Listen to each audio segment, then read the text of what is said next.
ہے رمضان میں آتی نماز تراویح، سنو کیا سکھاتی نماز تراویح۔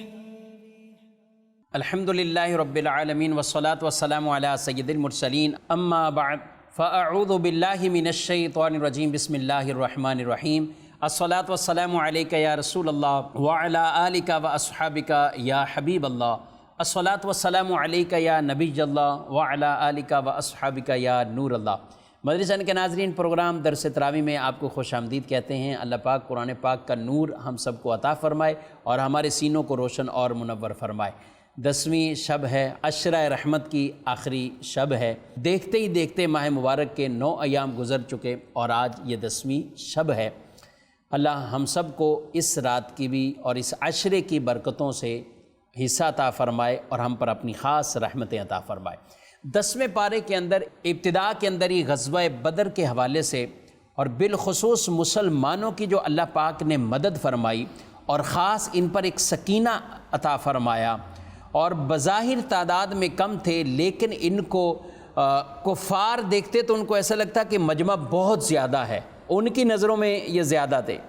اور اللہ پاک نے ان کی ثابت قدمی پر انہیں مدد بھی اللہ کی حاصل ہوئی، اور وہ 313 افراد تھے کہ جنہوں نے 1000 سے زائد بڑے لشکر جرار کو گویا کہ تیس نیس کر دیا، اور مسلمانوں کو اللہ پاک نے وہ عظیم فتح عطا فرمائی۔ اور پھر غنیمتیں جو کچھ حاصل ہوئیں، ان غنیمتوں کا بھی تذکرہ اس پارے میں اللہ پاک نے ارشاد فرمایا ہے، اور ان غنیمتوں کے حوالے سے احکامات بھی بیان فرمائے ہیں۔ اسی پارے کے اندر ہی مدینہ منورہ کے بڑے بڑے جو 2 قبیلے تھے، اوس اور خزرج، جس کے حوالے سے برسہ برس سے ان کے اندر آپس میں لڑائی رہتی، کسی طرح بھی صلح کی طرف مائل نہیں، لیکن جب رسول اللہ صلی اللہ علیہ وسلم مدینہ پاک تشریف لے کر گئے تو آپ صلی اللہ علیہ وسلم نے ان دونوں قبیلوں کو ایسا کر دیا، یعنی یہ حضور کے غلام بنے، اور ان قبیلوں کے اندر ایسی وہ اللہ نے صلح پیدا فرما دی، ان کے دل نرم فرما دیے کہ وہ جو عداوتیں دلوں میں تھیں رب تعالیٰ نے ان عداوتوں کو دور کر دیا اور ختم فرما دیا۔ اس کا بھی تذکرہ موجود ہے۔ اللہ پاک ارشاد فرماتا ہے وَأَلَّفَ بَيْنَ قُلُوبِهِمْ، کہ اللہ نے ان کے دلوں میں محبت ڈال دی، الفت ڈال دی۔ لو انفقت ما فی الارض جمیعا ما الفت بین قلوبہم، اگر آپ سارا خرچ کر دیں جو کچھ زمین میں، یعنی سارا مال بھی لٹا دیتے کہ ان کے دلوں میں محبت پیدا ہو جائے، نہیں ہونی تھی، لیکن اللہ نے ان کے دلوں میں محبت پیدا کر دی۔ وَلَكِنَّ اللَّهَ أَلَّفَ بَيْنَهُمْ، لیکن اللہ نے ان کے دلوں میں محبت پیدا کر دی۔ إِنَّهُ عَزِيزٌ حَكِيمٌ، اللہ بے شک وہ غالب ہے اور وہ حکمت والا ہے۔ تو یہ عظیم اور روشن معجزہ میرے پیارے نبی صلی اللہ علیہ وسلم کی حیات طیبہ کا ہے کہ آپ مدینہ تشریف لائے اور ان دونوں قبیلوں والوں کے اندر آپ نے یہ صلح بھی کروا دی، اور جو دشمنی اور عداوتیں تھیں ان کو آپ نے محبت میں تبدیل بھی فرما دیا۔ اسی پارے کے اندر آگے ایک اور آیت مبارکہ میں اللہ پاک نے اپنے پیارے نبی صلی اللہ علیہ وسلم سے فرمایا، اے نبی، اللہ آپ کو کافی ہے اور وہ جو مومنوں میں سے آپ کی اتباع کرے۔ یعنی اس سے پتہ چلا کہ جو یہ کلمات بس اوقات کہتے ہیں یا صرف کہتے ہیں کہ صرف اور صرف اللہ کافی ہے، یہ کہو، بے شک اللہ ہی حقیقی مددگار ہے، بے شک اللہ ہی قادر مطلق ہے، اللہ کے اذن اور اجازت کے بغیر کوئی کچھ نہیں کر سکتا۔ مگر یہاں پر اللہ خود ارشاد فرما رہا ہے، اے نبی آپ کو اللہ کافی ہے اور مومنوں میں سے جو آپ کے پیروکار ہیں وہ آپ کو کافی ہیں۔ اس آیت مبارکہ کے بارے میں بیان کیا گیا کہ غزوہ بدر میں جو انصار اور مہاجرین یہ سب کے بارے میں یہ آیت مبارکہ نازل ہوئی، اور ایک قول یہ بیان کیا گیا کہ حضرت عمر رضی اللہ تعالیٰ عنہ جب آپ اسلام لائے ہیں اور اس وقت یہ آیت مبارکہ نازل ہوئی کہ آپ کو مومنوں میں سے جس نے آپ کی اتباع کی، جو آپ کا پیروکار بنا، وہ آپ کو کافی ہے، اللہ بھی کافی اور وہ بھی کافی۔ تو کہا کہ یہ شان عمر، یعنی حضرت عمر رضی اللہ تعالیٰ عنہ کی شان کے اندر بھی یہ آیت مبارکہ وہ نازل ہوئی ہے۔ اسی پارے کے اندر سورۃ التوبہ بھی ہے۔ جی ہاں، قرآن پاک کی یہ ایک واحد ایسی صورت ہے کہ جس کے ابتدا میں بسم اللہ وہ نہیں لکھی ہوئی، ڈائریکٹ سورت کا آغاز ہو جاتا ہے، اور اس کو سورۃ البراۃ بھی کہا جاتا ہے۔ کہ اس صورت کے اندر ان کفار سے باقاعدہ برات کا، بیزاری کا اعلان کر دیا گیا واضح طور پر۔ جب یہ نازل ہوئی تو جبریل امین علیہ السلام نے بسم اللہ ابتدا میں نہ پڑھی، تو رسول اللہ صلی اللہ علیہ وسلم نے بھی نہ پڑھی، اسی لیے اس کے شروع میں بسم اللہ نہیں لکھی گئی۔ یہ وہ سورہ مبارکہ ہے جو نزول کے اعتبار سے سب سے آخری صورت ہے، سب سے آخری صورت ہے، یعنی ایک قرآن پاک کی ترتیب نزول کے اعتبار سے اور ایک لوح محفوظ پر۔ تو جو قرآن ابھی ہمارے سامنے یہ لوح محفوظ والی وہ ترتیب ہے، نزول کی ترتیب کچھ حسب حال مؤخر آگے پیچھے آیات نازل ہوتی رہیں، تو یہ سورہ مبارکہ بھی سب سے آخر میں نازل ہوئیں، اور ترتیب کے اعتبار سے یہ 10ویں پارے میں سورۃ الانفال کے بعد سورۃ التوبہ ہیں۔ اس سورہ مبارکہ کے اندر ایک آیت مبارکہ جن میں مساجد کی تعمیرات اور اس کو آباد کرنے کے حوالے سے کہ یہ کن کا حق ہے، ایک واقعہ پیش آیا، اس کا جو شان نزول ہے میں وہ بھی عرض کر دوں کہ جو قیدی ہوئے تھے، اسیر ہوئے تھے غزوہ بدر میں، جب مدینے لائے گئے تو لوگوں نے انہیں آر دلایا کہ تم لوگ شرک کرتے ہو اور تم لوگ رسول اللہ صلی اللہ علیہ وسلم کے مد مقابل آئے ہو۔ اور اس وقت حضرت عباس جو کہ نبی پاک صلی اللہ علیہ وسلم کے چچا ہیں، وہ ایمان نہیں لائے ہوئے تھے اور وہ ان اسیروں میں سے تھے، قیدیوں میں سے تھے۔ تو حضرت علی رضی اللہ تعالیٰ عنہ نے ان سے بھی کلام کیا کہ حضور علیہ السلام کے مد مقابل جو ہے وہ تم آئے۔ تو اس پر ان مشرکین کی طرف سے یہ کہا گیا تم لوگ ہماری برائیاں تو دیکھ رہے ہو، اچھائیاں نہیں دیکھ رہے ہو۔ تو کہا کون سی اچھائی؟ کہا مسجد حرام کی خدمت ہم کرتے ہیں، خانہ کعبہ کی خدمت ہم کرتے ہیں، حاجیوں کو پانی ہم پلاتے گئے، یہ سارے کام تو ہم بھی کرتے ہیں۔ تو اس پر اللہ پاک نے آیات مبارکہ کو نازل فرمایا کہ مشرکین کو یہ حق نہیں بنتا کہ وہ اللہ کی مساجد کو آباد کریں، اور پھر یہ بھی بیان فرما دیا کہ مشرک یا کفر والا کافر وہ جو بھی اگر کوئی بظاہر اچھا کام بھی کرے گا تو وہ اس کا رائگاں ہو جائے گا، اس کو اس کی کوئی جزا نہیں ملے گی جب تک ایمان کی دولت نہیں ہے،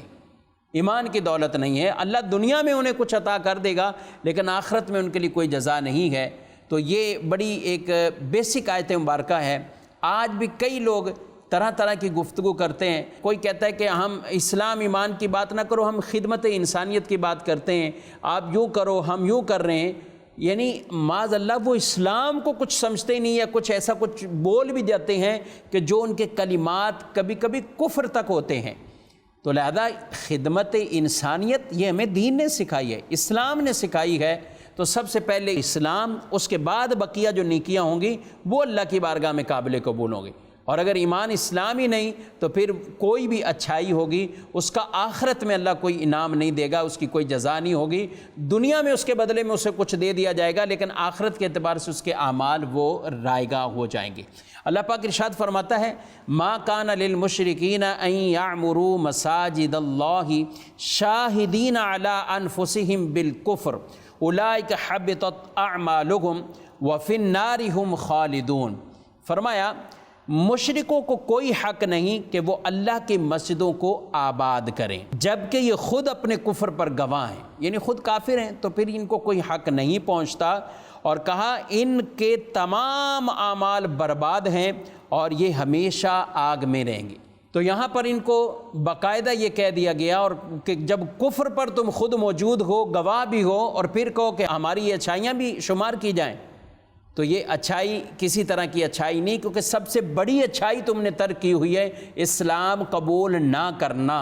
اسلام قبول کرنا یہ اچھائی ہے، اور تم نے اسلام قبول نہیں کیا ہوا تو اس لیے تم نے یہ چیزیں حاصل ہی نہیں۔ بعد میں حضرت عباس رضی اللہ تعالیٰ عنہ اور دیگر اور بھی کئی افراد وہ مسلمان ہوئے، اور نبی پاک صلی اللہ علیہ وسلم کے چچا حضرت عباس رضی اللہ تعالیٰ عنہ یہ بھی مسلمان ہوئے۔ اللہ پاک نے یہاں پر یہ بات تو واضح فرما دی کہ مسجدوں کو آباد کرنا، اس میں مسجد تعمیر کرنا، بلند کرنا، مرمت کرنا، اہتمام کرنا، نمازیوں کے لیے سہولیات دینا، یہ سب آباد کاری میں آتا ہے۔ مسجد میں نماز پڑھنا، مسجد کو عبادت جس کے لیے بنائی گئی وہی کام اس میں کرنا، یہ اس کی آباد کاری ہے، مسجدوں کو آباد کرنا ہے۔ فرمایا انما یعمر مساجد اللہ من آمن باللہ والیوم الآخر، فرمایا اللہ کی مسجدیں وہی آباد کرتے ہیں جو اللہ اور قیامت پر ایمان لاتے ہیں، وَأَقَامَ الصَّلَاةَ وَآتَ الزَّكَاةَ وَلَمْ يَخْشَ إِلَّا اللَّهَ، اور نماز قائم رکھتے ہیں اور زکوٰۃ دیتے ہیں اور اللہ کے سوا کسی سے نہیں ڈرتے، اللہ کے سوا وہ کسی سے نہیں ڈرتے، فَعَسَىٰ أُولَٰئِكَ أَن يَكُونُوا مِنَ الْمُهْتَدِينَ، تو قریب ہے کہ یہ لوگ ہدایت والوں میں ہوں، یہ لوگ ہدایت والوں میں ہوں۔ تو اس آیت میں فرما دیا کہ مسجدیں آباد کرنے کا حق کن کو ہے؟ ایمان والوں کو ہے، جو اللہ اور آخرت کے دن پر ایمان رکھتے گئے، نماز بھی قائم کرتے ہیں، زکوٰۃ بھی دیتے گئے۔ یہ ہے مدنی چینل کے ناظرین اسلام کا حسن۔ بعض اوقات آدمی ایک کوئی عمل پکڑتا ہے اور دیگر کے وہ سمجھتا ہے کہ یہ کچھ ایسے خاص عمل نہیں ہے، ایسا نہیں ہے۔ آپ مسجدیں بنائیں بھی، مسجدوں کے اندر نمازیں بھی پڑھیں، یہ سارے وہ کام ہیں کہ جو ہدایت کے کام ہیں اور اللہ ہدایت یافتہ افراد میں ان کو شمار فرمائے گا۔ تو ناظرین کرام، مسجدوں کو بنانا، آباد کرنا، یہ ایمان والوں کا کام ہے، ایمان والوں کا یہ کام ہے۔ جس نے مسجد بنائی اللہ اس کے لیے جنت میں گھر بنائے گا، اور ایک روایت میں فرمایا چھوٹی یا بڑی مسجد بنائی اللہ اس کے لیے جنت میں گھر بنائے گا۔ سبحان اللہ۔ یہاں تک فرمایا گیا کہ ایک چڑیا کے گھونسلے، یہ ایک تشبیہ دی گئی کہ چھوٹی سی چھوٹی بھی کوئی مسجد بنائے اللہ اس کے لیے جنت میں گھر بنائے گا۔ جو صاحب ثروت ہیں وہ ضرور اس کام کے اندر خود بھی آگے بڑھیں، اور ایک تو ایسی مسجد کو کہ خود کفیل پوری کی پوری آپ مسجد بھی بنائیں، مسجد کے معاملات بھی آپ خود چلائیں۔ اور ہم اپنے گھروں کے بھی تو اتنے معاملات چلاتے ہیں، اور کئی ماشاءاللہ ایسے ہیں کہ ایک مسجد کے آپ 12 مسجدوں کے معاملات چلا سکتے ہیں۔ تو آپ بھی آگے بڑھیے، دعوت اسلامی کا ایک شعبہ خدام المساجد ہے، اس کے ساتھ تعاون کیجئے اور زیادہ سے زیادہ اللہ پاک کے گھر بنائیں، مسجدیں بنائیں، اور انہیں آباد کرنے میں بھی آپ معاون بنیں۔ مزید کچھ آگے بڑھتے ہیں ناظرین کرام۔ سورہ توبہ میں چونکہ برات کا اظہار کر دیا گیا، یعنی اب کفار سے اور یہ وہ ہر طرح کی بیزاری ہے، اور اسلام اور ایمان والوں کو جو ایمان کے تقاضے ہیں وہ بھی بتا دیے گئے۔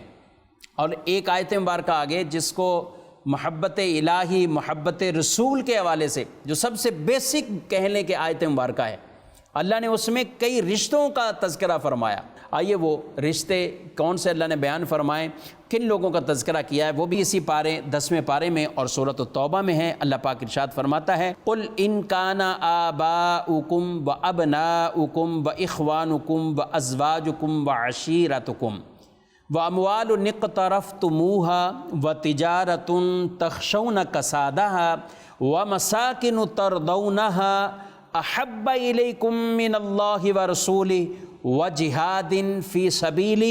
فَتَرَبَّصُوا حَتَّى يَأْتِيَ اللَّهُ بِأَمْرِهِ وَاللَّهُ لَا يَهْدِي الْقَوْمَ الْفَاسِقِينَ۔ اگر تمہارے باپ اور تمہارے بیٹے اور تمہارے بھائی، تمہاری بیویاں، تمہارے خاندان، تمہاری کمائی کے مال اور وہ تجارت جس کے نقصان سے تم ڈرتے ہو، اور تمہارے پسندیدہ مکان، یہ سب چیزوں کو ذکر کیا، فرمایا یہ تمہیں اللہ اور اس کے رسول اور اس کی راہ میں جہاد کرنے سے زیادہ محبوب ہیں تو انتظار کرو یہاں تک کہ اللہ اپنا حکم لائے، یہاں تک کہ اللہ اپنا حکم لائے۔ اور اللہ نافرمان لوگوں کو ہدایت نہیں دیتا، نافرمان لوگوں کو۔ ناظرین کرام ذرا غور کیجئے، آدمی کو عزیز رشتے کون سے ہیں؟ وہ اپنے آبا و اجداد، اپنے بیٹے، بھائی، بیویاں، رشتہ دار، اور وہ مال جس کو کمایا ہوتا ہے، بڑا پسند کا مال ہوتا ہے، وہ آدمی خود جسے کماتا ہے، وہ تجارت جس کے خسارے کا خوف آدمی کو ہوتا ہے، کوئی نقصان نہ ہو جائے، دکان جل نہ جائے، لگایا یہ کاروبار کہیں ختم نہ ہو جائے، اور وہ عالی شان مکان جسے آدمی بڑا پسند کرتا ہے ہمارے اپنے مکان کو، تو یہ ساری چیزیں فطرتاً آدمی کو پسند ہے۔ فرمایا اگر یہ تمہیں اللہ اور اس کے رسول اور جہاد فی سبیل اللہ سے زیادہ محبوب ہے تو پھر اللہ کے حکم کا انتظار کرو، پھر اللہ کے حکم کا انتظار کرو۔ تو اللہ پاک نے ہمیں یہ بتا دیا کہ ان ساری چیزوں سے بڑھ کر جو محبت ہو دل میں، وہ اللہ کی محبت ہو، اللہ کے رسول صلی اللہ علیہ وسلم کی محبت ہو۔ اور اللہ سے محبت بھی حقیقتاً وہی کرے گا جو رسول اللہ صلی اللہ علیہ وسلم سے محبت کرے۔ کہے کہ حضور سے محبت چھوڑو، میں ڈائریکٹ اللہ سے محبت کروں گا، تو وہ بھی اللہ سے محبت گویا کہ اس نے نہیں کی، اور نہ وہ محبت قابل قبول ہے۔ اصل حضور سے محبت، کیونکہ حضور سے محبت ہوگی تو وہ محبت ہی ہمیں اللہ کی محبت کی طرف لے جانے والی۔ اس لیے قرآن کے ایک دوسرے مقام پہ فرمایا قل ان کنتم تحبون اللہ فاتبعونی یحببکم اللہ، اگر تم یہ کہتے ہو کہ اللہ سے محبت کرتے ہو تو فرمایا میری اتباع میں آ جاؤ، اللہ تم سے محبت فرمائے گا۔ ایک حدیث میں حضرت انس رضی اللہ تعالیٰ عنہ بیان کرتے ہیں رسول اللہ صلی اللہ علیہ وسلم نے فرمایا جس میں 3 باتیں پائی جائیں گی اسے ایمان کی لذت نصیب ہو جائے گی، حلاوت ایمانی اسے نصیب ہو جائے گی۔ اس میں سے پہلی بات کہا اللہ اور اس کے رسول سے محبت، بقیہ تمام چیزوں سے بڑھ کر اللہ اور اس کے رسول سے محبت ہو۔ اور پھر دوسری بات اللہ کے لیے ہی کسی سے محبت ہو، اگر کہیں محبت بھی ہے تو وہ اللہ کے لیے ہو۔ یہ اللہ کے لیے کسی سے محبت رکھنا، اللہ کے لیے کسی سے بغض رکھنا، یہ بھی ایک درجہ ہے اور ایمان کے کامل ہونے کی اس کو نشانی اور علامت فرمایا گیا۔ تیسری فرمایا گیا کفر کی طرف لوٹنا اسے اتنا ناپسند ہو جیسے اپنے آپ کو آگ میں ڈالے جانے کا خطرہ اور ناپسند ہوتا ہے، اسی طرح اسے کفر بھی اتنا ناپسند ہو۔ تو یہ جس کے اندر 3 باتیں جمع ہو جائیں اللہ اسے ایمان کی لذت عطا فرما دیتا ہے۔ محبت رسول کا انداز صحابہ کا اگر پڑھا جائے، دیکھا جائے، اللہ اکبر۔ حضرت انس رضی اللہ تعالیٰ عنہ فرماتے ہیں کہ ایک شخص آیا رسول اللہ صلی اللہ علیہ وسلم کی بارگاہ میں، یا رسول اللہ متی الساعہ، قیامت کب آئے گی؟ تو حضور علیہ السلام نے فرمایا قیامت کے لیے تم نے تیاری کیا کی؟ تو وہ کہنے لگے یا رسول اللہ صلی اللہ علیہ وسلم میرے پاس کثرت سے کوئی روزے نہیں ہیں، نمازیں نہیں ہیں، یعنی نفل طور پر یہ کام نہیں ہے، لیکن ایک کام ہے انی احب اللہ و رسولہ، میں اللہ سے بھی محبت کرتا ہوں، اللہ کے رسول سے بھی محبت کرتا ہوں۔ تو رسول اللہ صلی اللہ علیہ وسلم نے فرمایا المرء مع من احبہ، آدمی اسی کے ساتھ اٹھایا جائے گا جس سے وہ محبت رکھتا ہوگا، جس سے محبت رکھتا ہوگا۔ اللہ پاک ہم سب کو بھی حقیقی طور پر محبت رسول کی وہ دولت عطا فرمائے۔ حضور علیہ الصلاۃ والسلام کی محبت کا تقاضا یہ ہے آپ صلی اللہ علیہ وسلم کی اطاعت، اتباع، آپ کی مبارک سیرت پر ہم سب عمل پیرا ہو جائے۔ جو حضور علیہ السلام نے حکم دیا ہے اس پر ہم عمل کریں، جس سے آپ نے منع کیا ہے اس سے ہم رک جائیں۔ تو یہ محبت کا گویا کسے کہیں گے کہ صحیح معنوں میں اس نے تقاضا پورا کیا ہے۔ مزید کچھ آگے بڑھتے ہیں۔ یہی وہ 10واں پارہ ہے جس میں اللہ پاک نے زکوٰۃ ادا کرنے کے حوالے سے اور بالخصوص وہ جو سونا چاندی جمع کرتے مگر زکوٰۃ ادا نہیں کرتے ان کے عذاب کو بیان کیا، اور زکوٰۃ کے مصارف بھی اسی پارے میں اللہ نے بیان فرمائے۔ تو آیت مبارکہ میں ارشاد فرمایا ہے والذین یکنزون الذہب والفضة ولا ينفقونها فی سبیل اللہ فبشرہم بعذاب علیم، اور وہ لوگ جو سونا اور چاندی جمع کرتے ہیں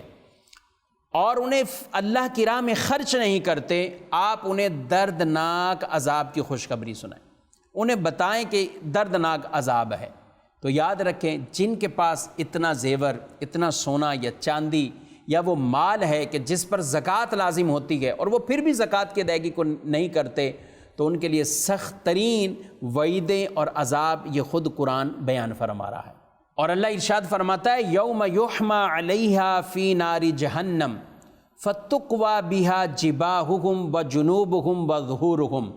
ھذا ما کنزتم لانفسکم فذوقوا ما کنتم تکنزون۔ ارشاد فرمایا جس دن وہ مال جہنم کی آگ میں تپایا جائے گا، یعنی ان کے اسی مال کو گرم کیا جائے گا، تپایا جائے گا، اور پھر اس کے ساتھ ان کی پیشانیوں، ان کے پہلوؤں اور ان کی پشتوں کو داغا جائے گا، اور یہ کہا جائے گا یہ وہ مال جسے تم اپنے لیے جمع کرتے تھے، اب چکھو اس کا عذاب، جو کچھ تم جمع کرتے تھے، جو کچھ تم جمع کرتے تھے۔ الامان الحفیظ۔ اللہ نے مال دیا ہے تو ناظرین کرام خوش دلی کے ساتھ جتنی اس کی زکوٰۃ بنتی ہے اللہ کی راہ میں اس کی زکوٰۃ بھی ادا کرے۔ ایک روایت میں بیان فرمایا گیا جو شخص سونے چاندی کا مالک اور اس کا حق ادا نہ کرے تو جب قیامت کے دن آئے گا تو اس کے لیے آگ کے جو ہے وہ ٹکڑے یہ بنائے جائیں گے، یہی سونا چاندی جو اس کا مال ہوگا، اور پھر کیا کیا جائے گا؟ اللہ اکبر۔ کہا کہ اس کی کروٹ، پیشانی اور اس کی پیٹھ کو داغا جائے گا، یہاں تک کہ جب پھر یعنی ٹھنڈے ہونے پر آئے، اب تکلیف کچھ کم گویا کہ، تو اب پھر دوبارہ یہی معاملہ ہوگا، ان کو پہلے تپایا جائے گا مال کو، اور پھر اس کی کروٹوں کو اور اس کی پیٹھ کو یہ داغا جائے گا، اور کہا جائے گا کہ یہ معاملہ جس کی مقدار 50,000 برس ہے، یہاں تک کہ بندوں کے درمیان فیصلہ ہو جائے، اور اس کو اس وقت قیامت کے دن یہ تکلیف میں رکھا جائے گا۔ روایت میں فرمایا گیا جیسے اونٹ ہیں، ان کی بھی تو زکاتوں کے، جانوروں کے بھی خاص احکامات ہیں، جن میں اونٹ بھی ہیں، بکریاں بھی ہیں، یہ خاص جن کے پاس وہ مال ہو اور اس کی زکوٰۃ ادا نہ کریں تو قیامت کے دن ان جانوروں کو فربا موٹا کر دیا جائے گا، اور پھر یہ آدمی لٹایا جائے گا اور یہ جانور اسے روندیں گے، یہ پہچانے گا کہ یہ وہ جانور ہے جس کو میں دنیا کے اندر پالا کرتا تھا۔ جانوروں سے بھی تو انسیت محبت ہو جاتی ہے، مگر اس دن یہی جانور اسے اس طرح عذاب دیں گے۔ اور زکوٰۃ نہ دینے کا دنیاوی ایک نقصان یہ ہے کہ آدمی کا مال تلف ہوتا ہے، مال ضائع ہوتا ہے۔ حدیث میں ارشاد فرمایا خشکی اور تری میں جو مال تلف ہوتا ہے وہ زکوٰۃ نہ دینے کی وجہ سے تلف ہوتا ہے، تو لہذا اپنے مالوں کی زکوٰۃ دے کر یہ مال محفوظ کر لیں، اور اللہ نے جو فرض کیا ہے معاملہ زکوٰۃ کا ہم اس کو بھی خوش دلی کے ساتھ ادا کریں۔ اللہ کی راہ میں ویسے ہی خرچ کرتے رہنا چاہیے۔ اور کئی ایسی خواتین ہیں جو سمجھتی ہیں کہ یہ زیورات ہم پہنتی ہیں، ہم پہننے والے زیورات پہ زکوٰۃ نہیں، ایسا نہیں ہے۔ اگر وہ بھی نصاب کے بارے میں پورا اترتا ہے تو اس پر بھی زکوٰۃ ہے۔ رسول اللہ صلی اللہ علیہ وسلم کے پاس خواتین آئیں اور انہوں نے پوچھا تو آپ صلی اللہ علیہ وسلم نے فرمایا کیا تم پسند کرتی ہو کہ تمہارے یہ کنگن آگ کے بن جائیں؟ تو انہوں نے کہا نہیں، اور پھر وہی کنگن اللہ کی راہ میں انہوں نے صدقہ کر دیے، اللہ کی راہ میں دے دیے۔ مزید کچھ آگے بڑھتے ہیں۔ اسی پارے کے اندر محترم ناظرین کرام